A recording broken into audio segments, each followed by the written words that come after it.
Hi everybody, Adam Steele here, and I'm on the channel again. This is the last big video. This is something that's been in the works for the best part of a year, and this is working in Atmos in an independent studio. Let's go.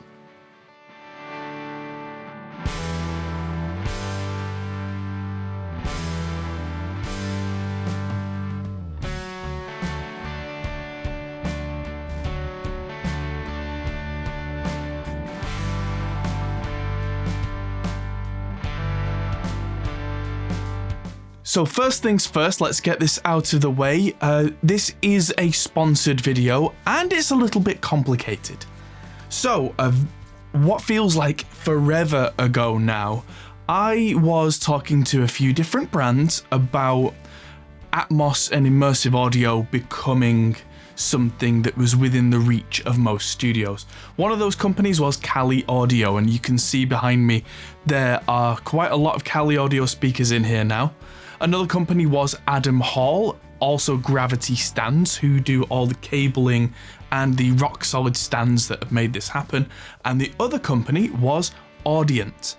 And we were working on the Aurea. I was one of the beta testers, kind of pre-release testers.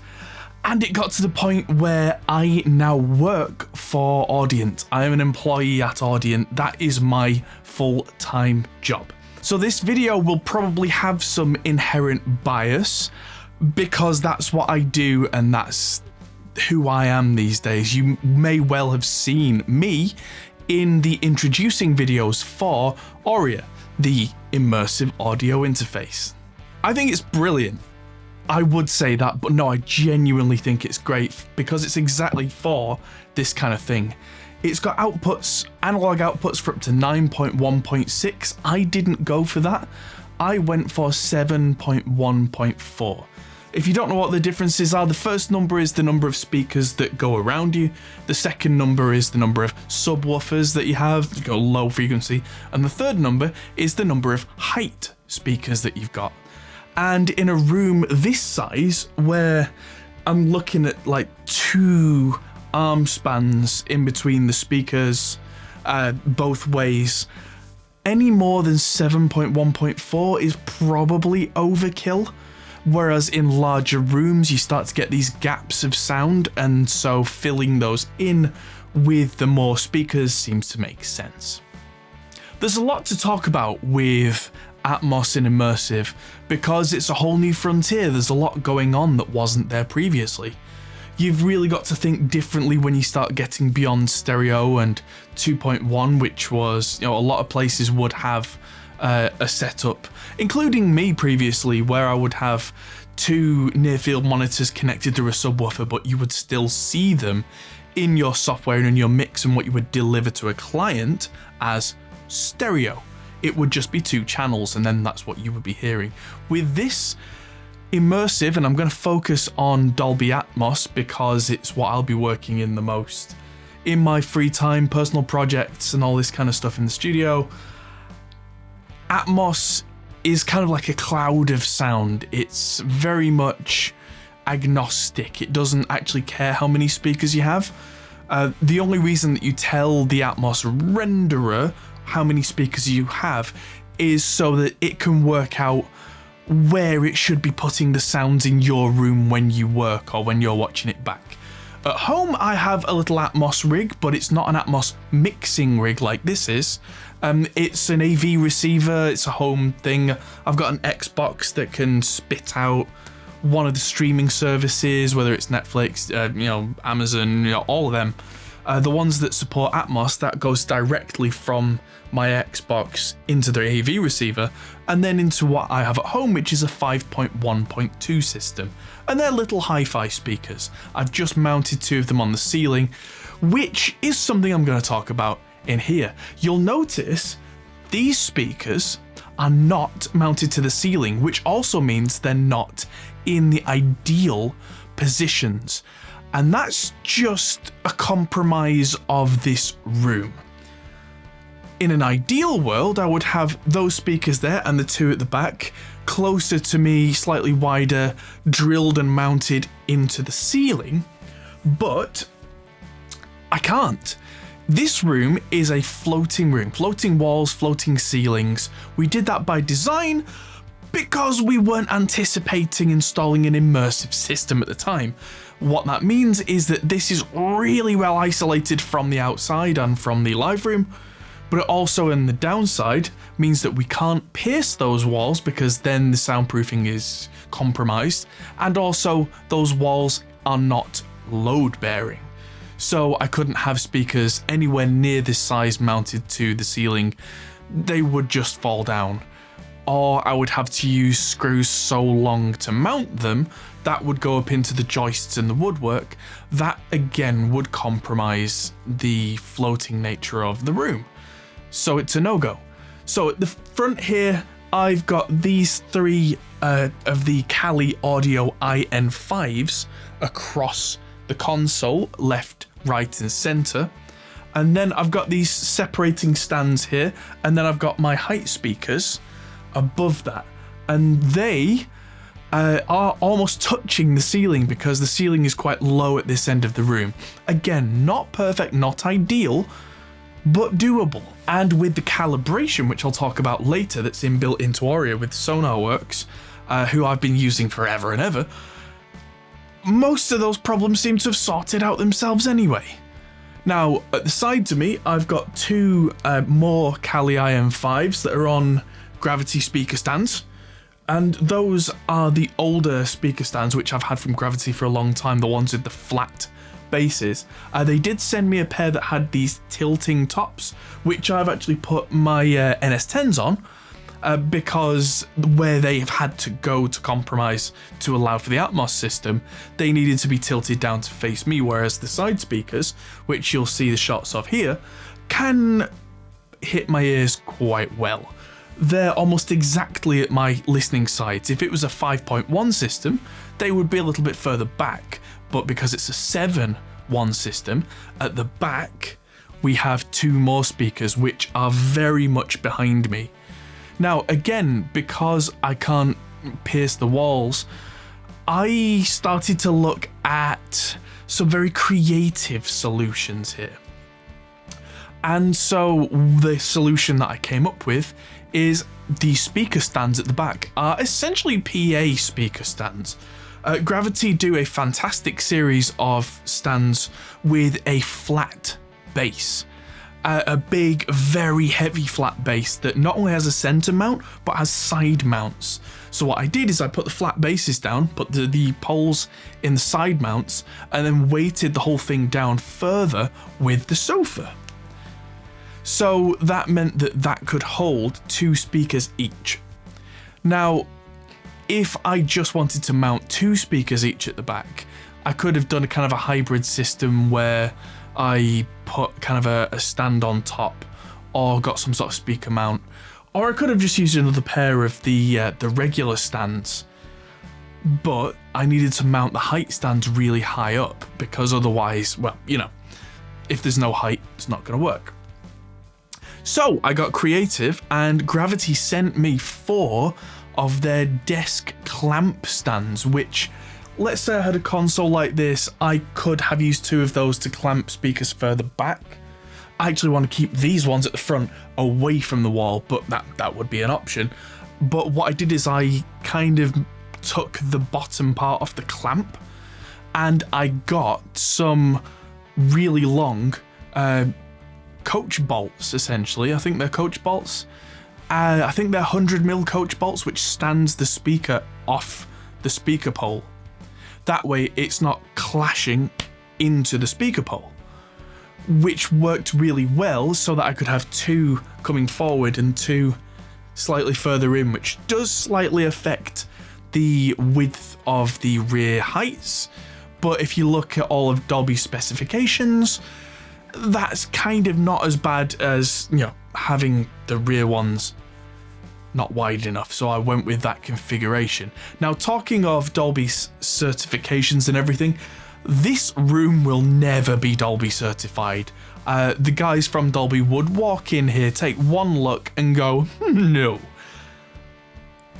But I think it's close enough for what I want it for, especially with the calibration. Quickly, I'll just mention as well at the back, those speakers are strapped down.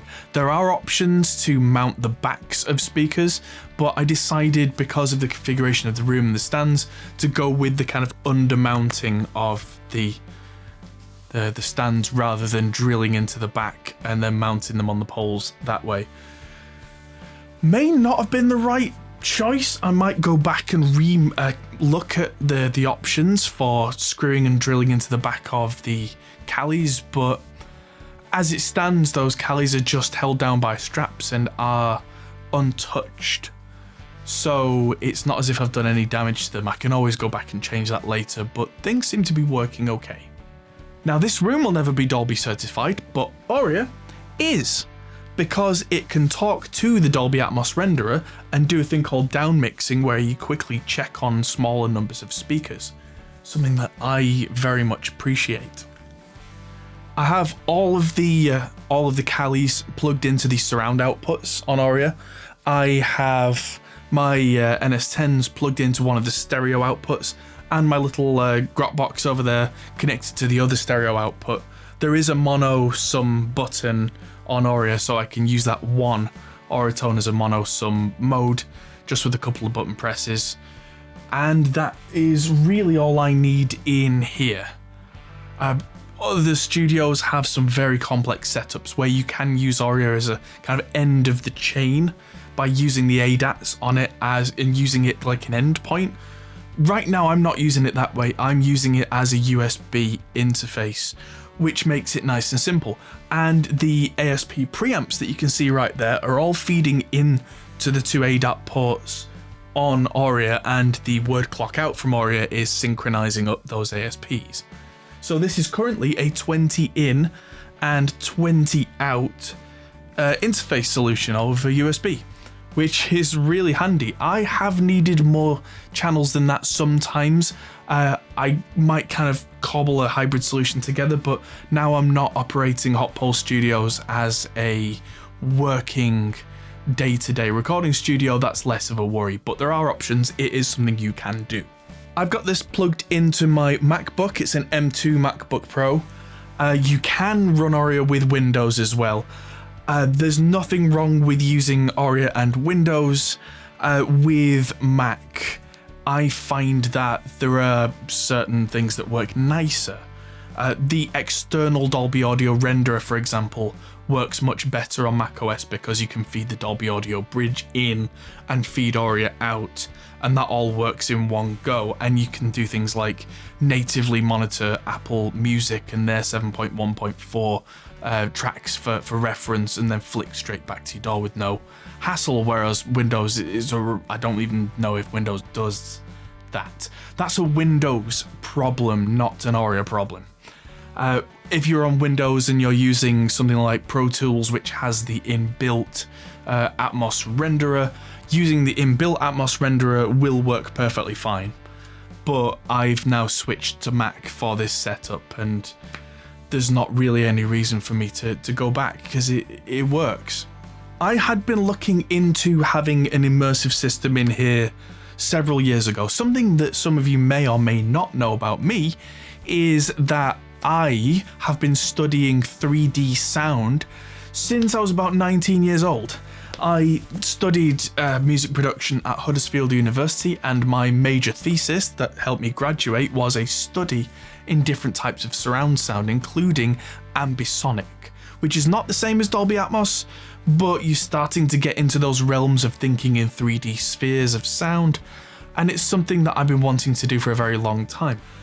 That's coming up on 20 years ago this year, so I've been doing this a while, and I've been very excited to get back into the 3D audio space because it's something that always excited me. Some of my favourite albums, even 20 years ago, were ones that were upmixed to 5.1 surround, which is a pain compared to something like Immersive, which folds down very well to things like binaural. Speaking of binaural, if you've got something like an Aurea and the Dolby Atmos renderer, Aurea has separate headphone outs on it, which can either be fed from the same as 1 and 2, or they have their own independent outputs if you're using it as a USB interface. so you can have them feed a separate binaural output or just a regular headphone output if you so desire, so that you can have those either sent if you're tracking to a tracking artist, or you can check binaural versions of the Atmos mixes at the same time, which is very important when you're going between formats, because depending on who you're sending your audio to and what the encoding is, that binaural information as to what objects are defined to be nearer or further away might come into play. Now, wiring this all up was tricky because there's a lot going on. Thankfully, Aurea keeps it simple in terms of one USB cable going from the Mac to that, and you just define in Pro Tools or whatever your DAW is. You go to the Dolby Audio renderer first and then straight out to Aurea, and that works.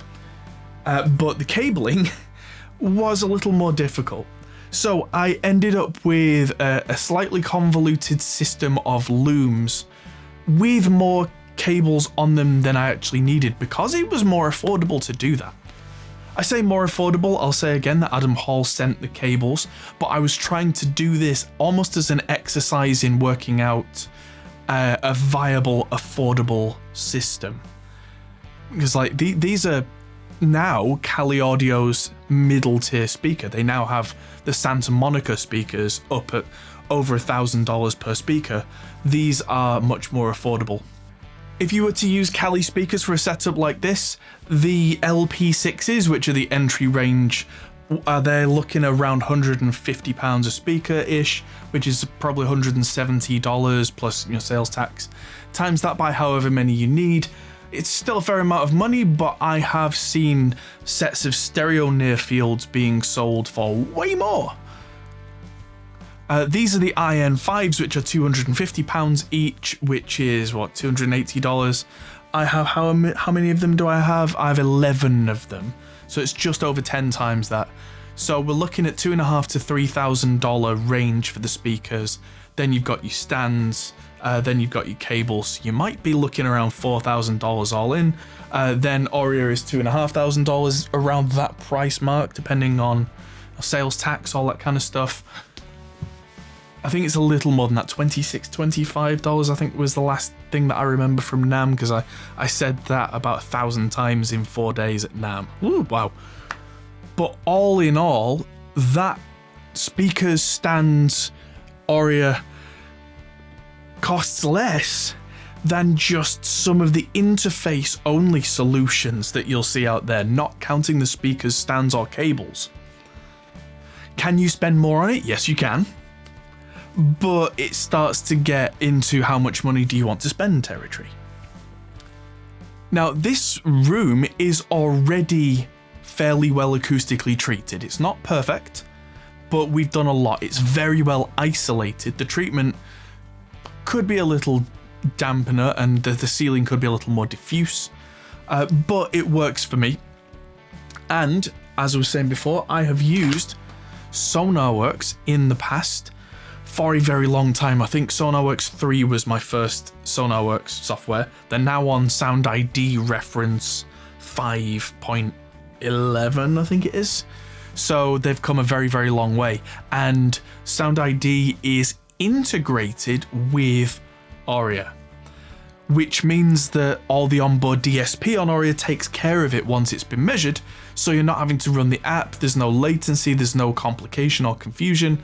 And the whole profile system, which I talk about in a lot of depth on the Audient YouTube channel, means that all those calibration features, which you can also do manually, but personally I'm a SonarWorks guy, like I said, I have been for ages, that saves the different versions of correction that you want, whether you want, say, a smiley curve, a flat curve, a different curve for these speakers, a different curve, or maybe no curve in my case, for the Grotbox.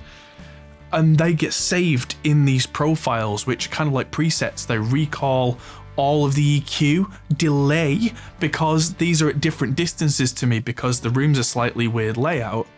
So what it does is it finds the furthest away speaker and then it delays all the speakers by a couple of milliseconds so they all hit me at the same time as if they were all perfectly the same distance away from me, which is a great way of compensating for the fact that my room's a little bit odd shaped. It's got this big curve in the wall because it used to be a pub. The sofa at the back is slightly to the side because that's how we have a walkway, so we have a fire exit. That reality can make things less than perfect. If we were building this room to spec now, more than 10 years on from where we even drew up the plans, it would be quite different, but reality is what it is.